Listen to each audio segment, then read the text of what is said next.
3 months ago, I watched my parents swing a baseball bat through a complete stranger's living room, thinking they were destroying my life. Turns out, they were handing me the greatest gift I never knew I needed. Freedom from the people who were supposed to love me most. I'm Maribel Knox, and I need to tell you about the day I discovered that sometimes the most toxic people in your life share your DNA. It all started with $147,000 and a family dinner that would change everything forever.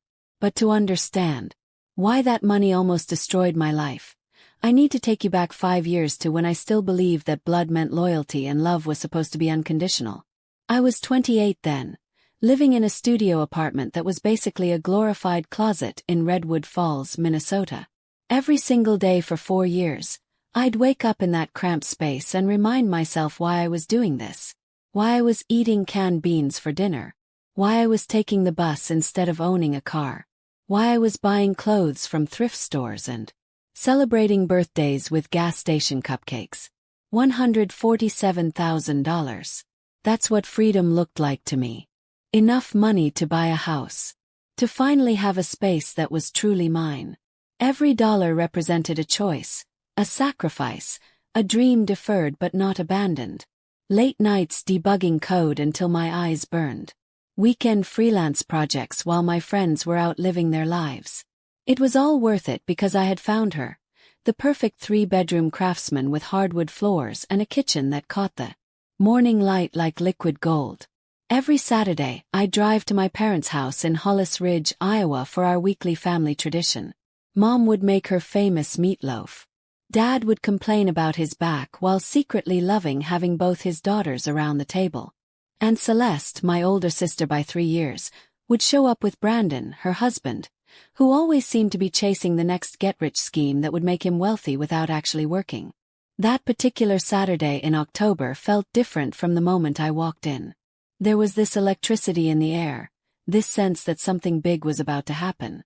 Celeste and Brandon were whispering in the corner like conspirators. Mom kept shooting me these strange looks, part excitement, part calculation. Dad couldn't quite meet my eyes during his usual complaints about the neighbor's dog. I was too caught up in my own excitement to pay attention to the warning signs. I had pictures of the house on my phone, ready to share my joy with the people who were supposed to celebrate my success. Celeste has some wonderful news, Mom announced as we settled around the dining room table. Her voice carrying that particular tone she used when she was about to ask for a favor. What happened next still makes my stomach drop when I think about it. Celeste didn't just tell us about her new business venture. She gave us a full presentation. Printed charts, graphs, projected revenue streams, market analysis. This was her 3rd attempt at entrepreneurship.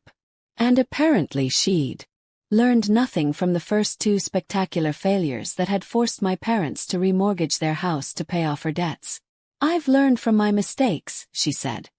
Her eyes bright with that dangerous combination of desperation and delusion that I'd seen too many times before. This time I have everything figured out. I just need capital for initial development and marketing. Brandon nodded beside her like the perfect supportive husband, playing his role to perfection. Projections show we could double our investment within 2 years.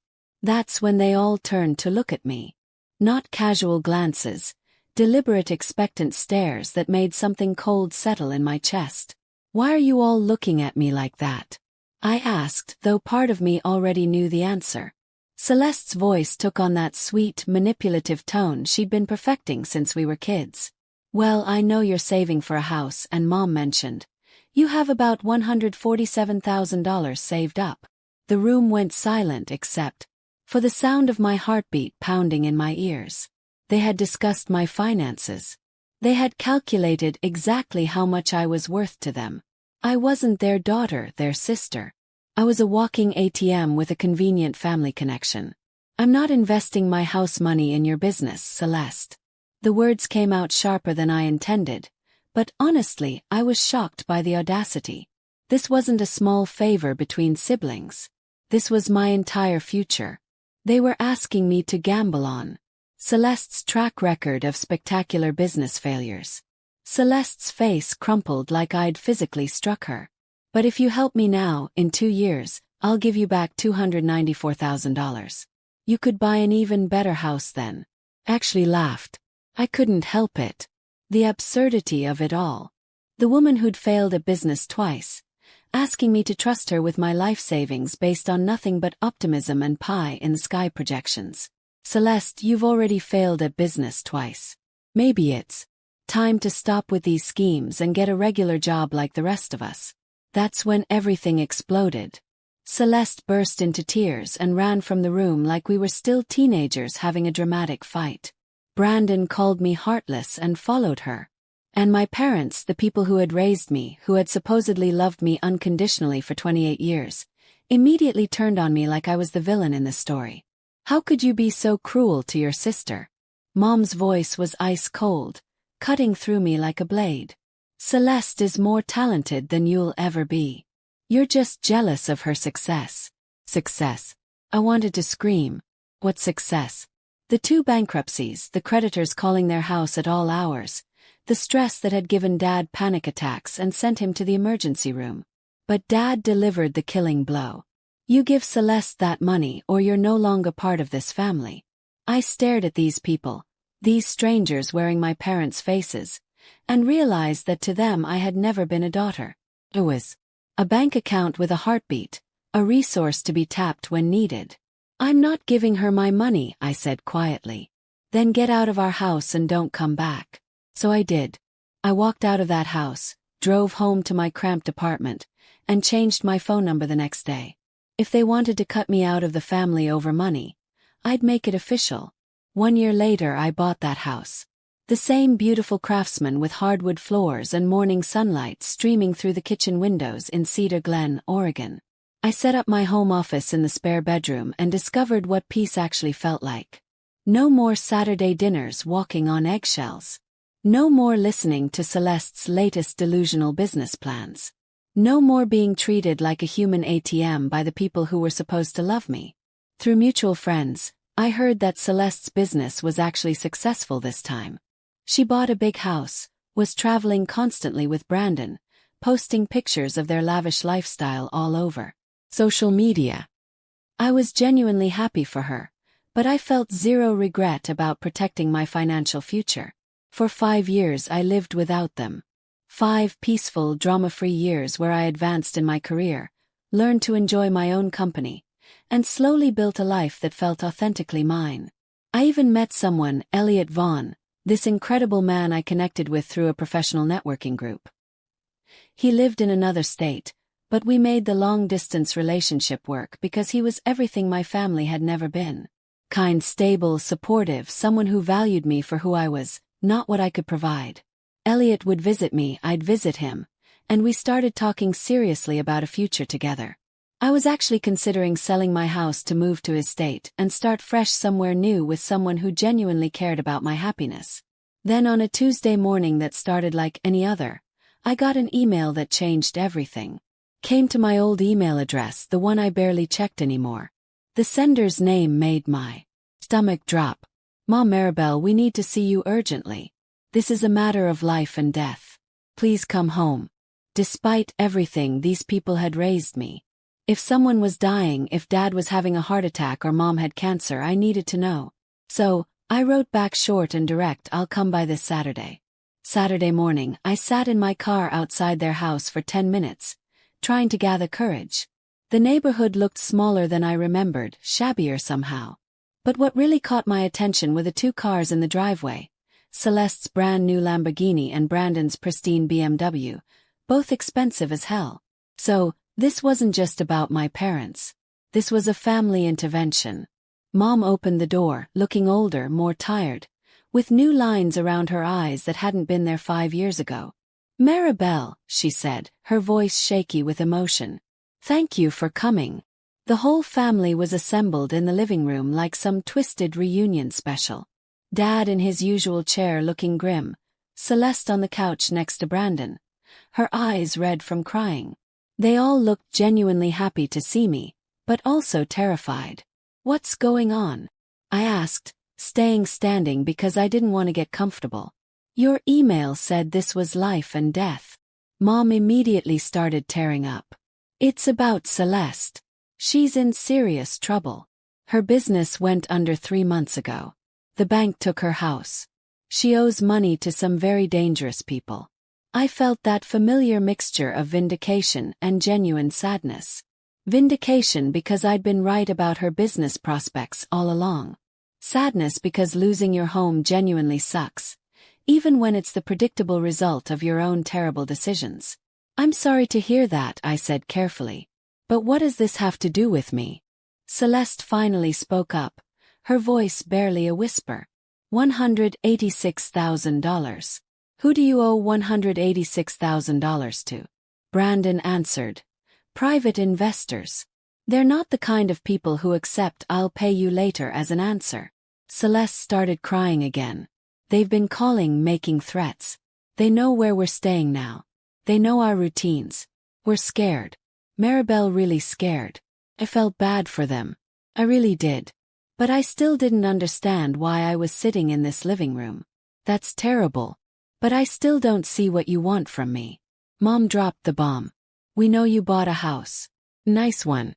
We think you should sell it and help Celeste pay off these debts." I stared at her like she'd grown a second head. "Are you out of your goddamn mind? Or young?" Mom continued as if I hadn't spoken. "You can earn another house.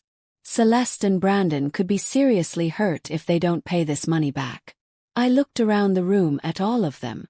These people who had abandoned me for 5 years, who had told me I wasn't family anymore, who had never once called to check if I was alive or dead. "So, let me get this straight," I said slowly, my voice getting colder with each word.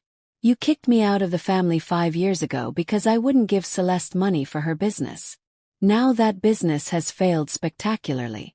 She's in debt to dangerous people and you want me to sell my house to bail her out? Family helps family," Dad said with a straight face. "Family." I laughed, but there was no humor in it. "You told me I wasn't family anymore. Remember? You cut me off completely." Celeste was sobbing harder now. "I know we messed up before, but this is different. These people aren't going to just take us to court. They're going to hurt us. Then maybe you should have thought about that before you borrowed money from loan sharks." Brandon got angry. "You have no idea what kind of pressure we're under." "You're right. You don't. But I noticed 2 very expensive cars in the driveway. Maybe start by selling those and paying off some of the debt. We need those cars for work." Celeste snapped. "You need them more than you need to be safe from dangerous creditors." The circular logic was making my head spin. They were asking me to destroy my financial security to fix problems they had created while refusing to make any sacrifices themselves. Mom got right in my face. "This house you bought, if you sold it, you could pay off Celeste's debts and still have money left over for a nice apartment." A nice apartment. I was getting really angry now. "Mom, I worked my ass off for that house. I saved every penny for years. I lived like a monk so I could afford it. I'm not selling it to fix Celeste's mess. She's your sister." Dad said she's also a grown woman who made her own choices. Bad choices, apparently. Celeste jumped up from the couch. "You're supposed to help me. You're supposed to care about what happens to me. Where was this family loyalty 5 years ago when you all told me to get lost?" "That was different," Mom said. "How was it different? You didn't want to help me keep my money then. And I don't want to help you with your money problems now." The room went quiet. Everyone was staring at me like I was the unreasonable one, like I was the villain in their twisted family drama.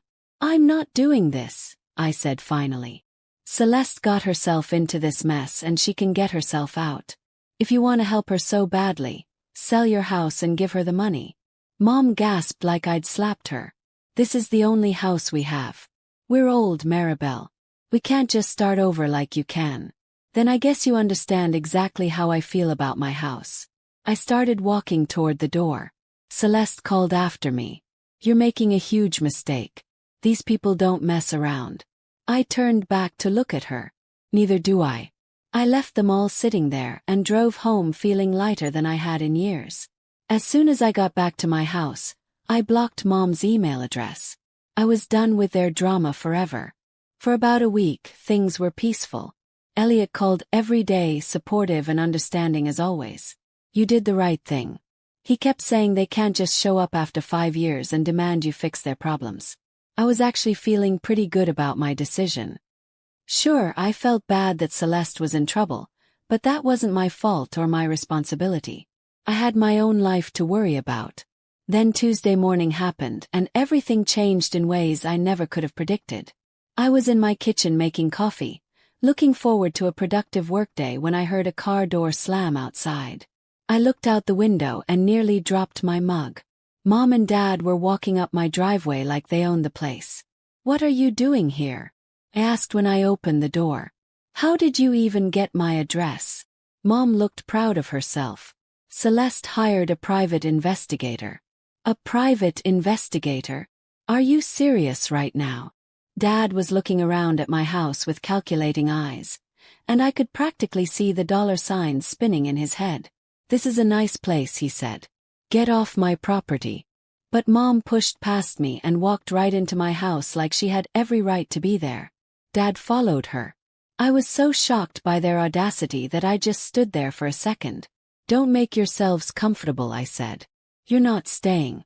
Mom was walking around my living room, touching things, examining everything like she was conducting a real estate appraisal. "If you sold this house, you could easily pay off Celeste's debt and still have plenty left over for a smaller place. Maybe a nice apartment. I already told you I'm not selling my house." "But look at all the space," Dad said, spreading his arms out. "It's just you living here. You don't need all this room. What I need is none of your business." Mom turned to me with tears in her eyes again. "Celeste is really scared. Myrtle, these men called her yesterday. They know where she and Brandon are staying now.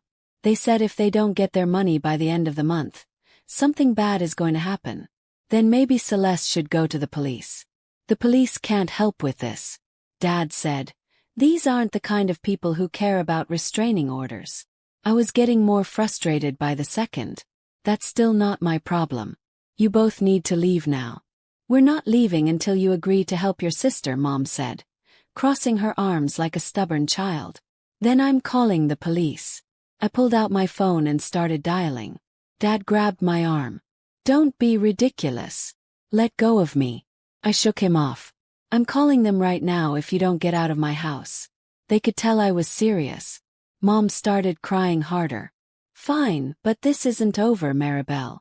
If something happens to Celeste, it's on your head. And if something happens to my financial security because I bail out her bad decisions, that would be on my head too. At least this way, only the person who made the mess deals with the consequences." Dad pointed his finger at me. "You're going to regret this. Family is supposed to stick together. You didn't think that 5 years ago." After they finally left, I called the realtor I'd been talking to about maybe selling my house to move in with Elliot. "Hey, it's Maribel. Remember we talked about putting my house on the market? I need to sell it as fast as possible. I'm willing to take a 7% discount if that helps move things along." "Well, that's interesting timing. I actually have a buyer who's been looking in your area. With that kind of discount, I think he'd be very interested." 3 days later, he called me back with an offer. It was lower than I'd hoped, but fair considering the quick sale. I accepted immediately. Elliot was confused when I told him. "Why the rush?" I explained about my parents showing up at my house uninvited, their threats, their refusal to leave when asked. "I don't trust them, Elliot. I think they're going to keep harassing me. Maybe even do something crazy. I'd rather sell the house and get the money somewhere safe where they can't see it or use it as leverage against me." "That's probably smart.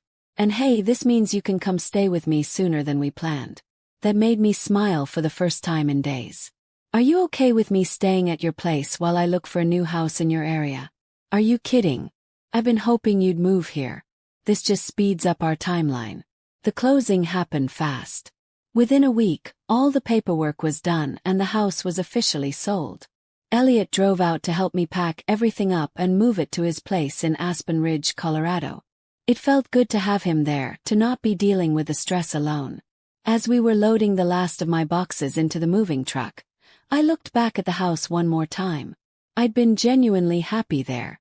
I'd worked incredibly hard to afford it, but I felt good about my decision to sell. I was starting a new chapter with Elliot, and my family couldn't use my house as emotional blackmail anymore. "You okay?" Elliot asked, putting his arm around me. "Yeah, I'm good. Let's get out of here." We drove off together and I felt this huge weight lift off my shoulders. Whatever happened with Celeste and her debt problems, it wasn't going to involve me or my money. I was finally free of their drama for good. Living with Elliot turned out to be incredible. His place was comfortable and welcoming, and working remotely meant I could settle into a routine pretty quickly. We spent our evenings looking at houses online, planning our future together. For the first time in months, I felt genuinely happy and completely stress-free. I'd been living with Elliot for about a month when my phone rang one Tuesday morning. The caller ID showed a number I didn't recognize, but it had my old hometown area code. "Is this Maribel Knox?" "Who's calling?" "This is Officer Daniels with the Hawthorne Police Department. I'm calling about an incident involving your parents, Raymond and Denise Knox." My blood went cold. What kind of incident? They were arrested last night for breaking and entering and destruction of property. The homeowner wants to press charges. I was completely confused. Breaking and entering where? The address they broke into is listed as your former residence. Is 412 Willow Lane a house you used to own? I sold that house a month ago. What were my parents doing there? That's what we're trying to figure out. They caused significant damage to the interior of the home, destroyed furniture, broke windows, spray-painted obscenities on the walls. The new owner came home to find them in his living room, smashing his coffee table with a baseball bat. I sat down hard on Elliot's couch, my legs suddenly unable to support me. "Are you serious?" "Very serious. The damage is estimated at around $47,000. Your parents claimed they thought it was still your house and that you'd wronged them somehow. They said they were getting back at you for abandoning your family." I told Officer Daniels everything. About Celeste's debts. About them showing up at my house uninvited. About the 5-year family drama that had led to this moment. He listened patiently and took detailed notes. "So they didn't know you'd sold the house?" "Obviously not. They probably went there to vandalize my property as revenge for not giving Celeste money. Instead, they destroyed some innocent person's home." "That's exactly what it looks like. The problem is they destroyed someone else's property instead of yours." After I hung up, I told Elliot what had happened. He was as shocked as I was. "That's insane, Maribel. They could have been shot. What if the homeowner had been armed and thought they were dangerous intruders? I hadn't even thought of that. My parents could have been killed over this stupid vendetta." Over the next few weeks, I got regular updates from the police and from mutual friends back home about what was happening with my parents' case. The legal proceedings were moving forward, and the reality of their situation was becoming clear. Mom and Dad were facing serious criminal charges, but their lawyer managed to work out a plea deal. They admitted guilt in exchange for avoiding jail time, but they had to pay full restitution to the homeowner they terrorized. $47,000 for property damage, plus legal fees, plus court costs. It ended up being close to $71,000 total. My friend Lydia called me with the complete story a few weeks later. "Maribel, your parents had to sell their house. They couldn't afford the restitution any other way." The irony was absolutely staggering. They had sold the house they claimed was their only asset, the one they said they were too old to replace. "And here's the kicker," Lydia continued. "After paying everything they owed to the court and the homeowner, they gave the remaining money to Celeste for her debt problems.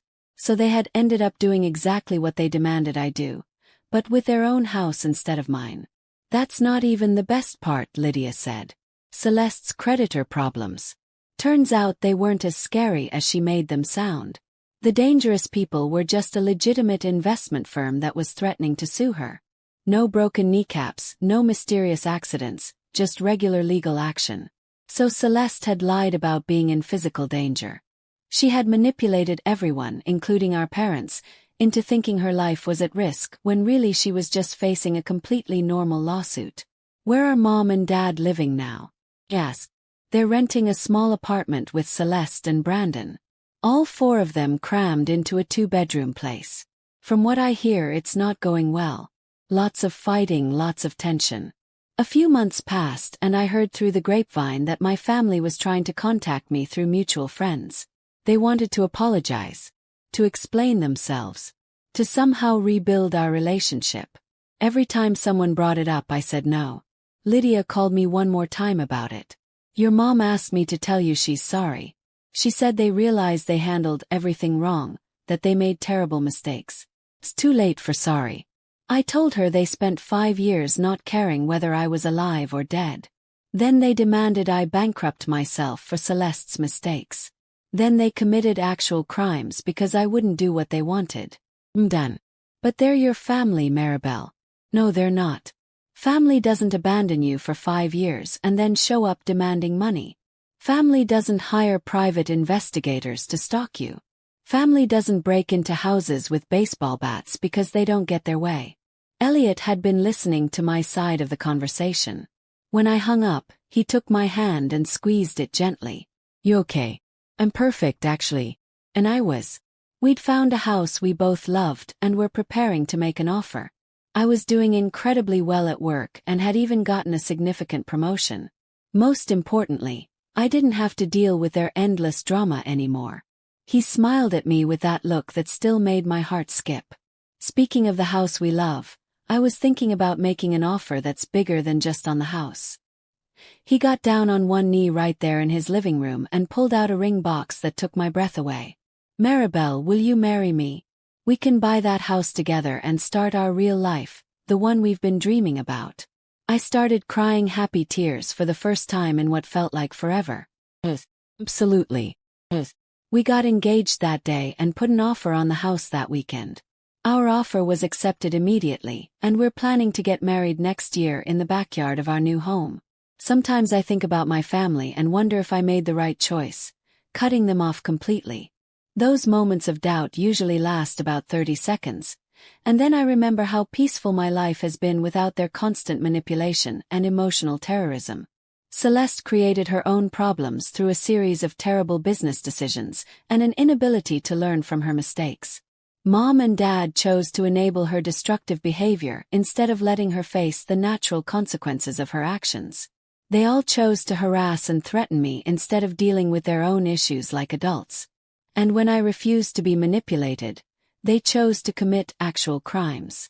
I chose to build a life with someone who loves and supports me unconditionally.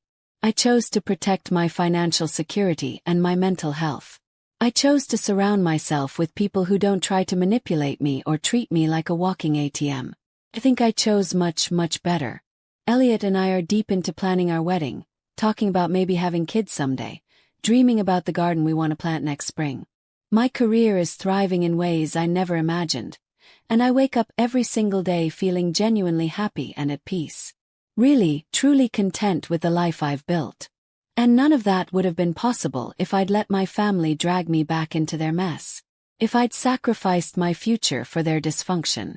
So no, I don't regret cutting them off. Not for a single second. Sometimes the people who are supposed to love you unconditionally are actually the ones who place the most impossible conditions on that love.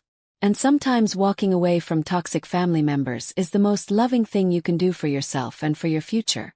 The hardest boundaries we set are often the ones that finally set us free. And freedom, I've learned, is worth every sacrifice it takes to achieve it.